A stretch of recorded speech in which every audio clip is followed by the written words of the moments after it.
Audio test recording. Looks like it's fine. All right. Yo guys, what's going on? Welcome back. My name is WZ. It has been 100 days since my last upload. Is that unbelievable? To me, I think it's the worst disappearance act I've ever done. I'm surprised people are still subscribing, which is great. Thank you. I want to get to 1,000 subscribers. That's still my goal, is to get to a K, because I have something really cool planned. Might do a room tour, setup tour, might do something special, like my favorite figures of all time.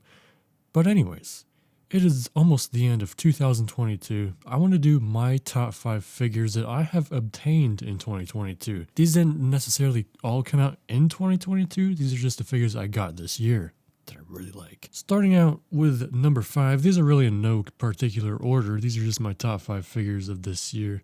We have Beaker from the Muppet series. This figure is my favorite figure from the Muppet series, mainly from the fact that he doesn't look like he's missing his lower jaw like all the other Muppet figures. And it's Beaker. I love Beaker. Very expressionized face, you know, big old nose. Stark looking eyes. You can literally just take his head off and put a normal figurehead on there and he'd just look like a scientist. You won't even know it was Beaker to begin with. If it were up to me, I'd put all the Muppet figures in this list, but I just wanted to keep it small, keep it simple, keep it unique. Number 4, this guy was shown in the last video, but he is probably my favorite food figure of all time. This is Popcorn Soup Boy, or just Popcorn Soup Kid. Really love this one. Very, very unique. It's not like the other figures we have. Like we have a watermelon and a pizza. Those are the same piece, it's different printings. And then we have a jalapeno, a pea pod, and a carrot coming out soon, which those all look similar. But this guy really sticks out in the food collection we got. It's got red and white box with a popcorn lettering on it. Very cute little dude. I like him a lot. I just love the bulbular spherical balls on his head. It feels really fun. It's like Braille almost, kind of, but smoother. It's kind of weird that I'm petting his head like an animal, like a hamster or something. Yeah, he's got 2 faces too. Literally nothing underneath the costume itself, but the costume is what really makes it. All right, our next one is, this is probably my favorite DC villain character of all time. The Joker. Specifically the Joker from the 2021 Tumblr set, the UCS one, which just looks fantastic. It's probably my favorite vehicle set I have at the time, because I've always wanted the original one, but it was just so expensive, and when they announced the new one was coming out, it was like, oh, I'll just save the money from the old one to get the new one. Because I think the new one is built better, less gaps and more structural integrity on the inside, just all in all. And look at the amount of detail this guy has. Like the stitching on his vest on the back with the little belt even. Not to mention the amazing printing on his arms. This guy is absolutely full of it. You know, just awesome green hair. Let's take a look at the face. Just face paint even. Looks so good. It's kind of scary looking. There's the back. Very nice figure. I have the very first Joker they made from Batman 1. If you guys want to see an evolution of Jokers, let me know. I'll probably do it anyway because, like I said, this is my favorite DC villain. I can't even think of other DC villains. Like, I think Killer Croc is a DC character. Mr. Freeze is a good one, but out of all those, Joker's my favorite. This next one is just for the sake that we finally got a Taun We figure. Ever since LEGO Star Wars The Complete Saga, not Skywalker Saga, this figure was shown in a little part of the game, and it looked absolutely terrifying, and they never bothered to make the figure anyway. But up until, I think this year, they decided to make a Taun We figure. And I think it's done really well. With the long neck and everything, very alien-like. Definitely one of the more unique Star Wars figures LEGO has made. The fact that it's a one-of-a-kind, the first time we've ever gotten a figure like this, is just another nice thing that we don't see very much nowadays, because LEGO's done almost everything. I don't know if this is a male or female, because I don't watch Star Wars religiously, but it came in Obi-Wan Kenobi's Jedi Starfighter. I made a video on that, and I still have it built. Usually I take things apart if they're small like this, but I still have it built because I think it's one of the cooler looking starfighters. I saved the best for last, obviously, and I'm gonna have to do an honorable mention on one of these because I just got one of them, and it's awesome. But the other one, ooh, I think it'd be best if I brought out my very special Poucho figures. These are my most prized figures of all time.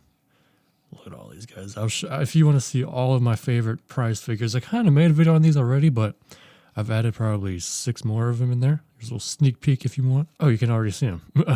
Well, no surprise, Commander Cody Phase 2 from that new ATTE Walker that came out this year. He's nothing expensive, nothing crazy right now yet.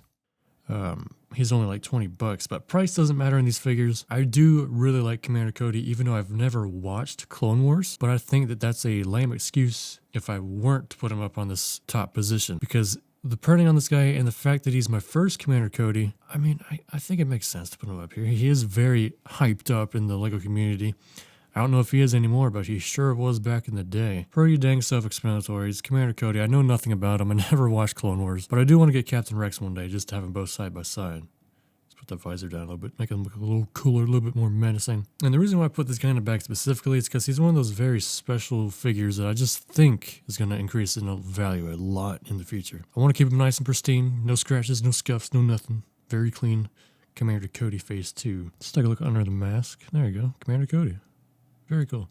Phase 1 Commander Cody, I think, is the more expensive one because it's the original one. Let's take a look. So there's 2 Phase 1 Commander Codys, and they're both about $26 to $40-ish each. Actually, you know what? He might have been overrated. He might have been overhyped. So, let's say goodbye to him real quick. And put up an honorable mention. This figure is amazing. I've always wanted it. I don't know the gender on this figure. Okay, it's a male. I got this set a couple months back, a month or 2. Taking it out of the back because it's another one of those nice pristine ones I want to keep. I'll just show you. It is Big Bird from Sesame Street. This is one of those figures that you just see and you know is going to be good. It's one of those that's just like, whoa, okay, this is pretty cool for LEGO. His entire head mold sculpt is nice rubber, and it's all one solid piece. Ooh, look at that. It's a huge Big Bird. To me, this figure definitely has a lot of wow factor going on. Very unique at that as well. And it just looks amazing. I love the feather ruffles. It just feels so cool. And they use the chicken suit feathers for his arms, and I think it just looks so perfect. Being honest, this is the best looking Sesame Street figure. The other ones, like Cookie Monster and Elmo specifically, those are like this exact same figure, but just red and blue, you know? It's kind of monotonous. And this is unique and in your face. Very cool. There's a side view of the tail, obviously. There's just a lot going on. And the head, I mean, it's a solid piece of rubber. It's like a bouncy ball for a head. I wasn't completely sure if I should build Sesame Street or not, but I just couldn't help myself with Big Bird. I had to get him out and have him in my hands, have him in my grasp. So there he is, the official figure of 2022. Like I said, even though this figure didn't come out in 2022, I obtained it in 2022. So there you have it. That is probably my favorite figure I've gotten this year. So there you have it, guys. My top 6 figures I have obtained in 2022. It'd be cool to make this a yearly thing, like every year show figures that I really enjoyed that I got in that year. But yeah, what are your favorite figures that you have obtained this year? Let me know in the comments below. Anyways, guys, my name is WZ. If you like this video, hit the like button. If you guys are new here, go ahead and subscribe. I don't have an upload schedule, obviously. I think we're all used to that now. Anyways, I'll see you guys in the next one. Peace.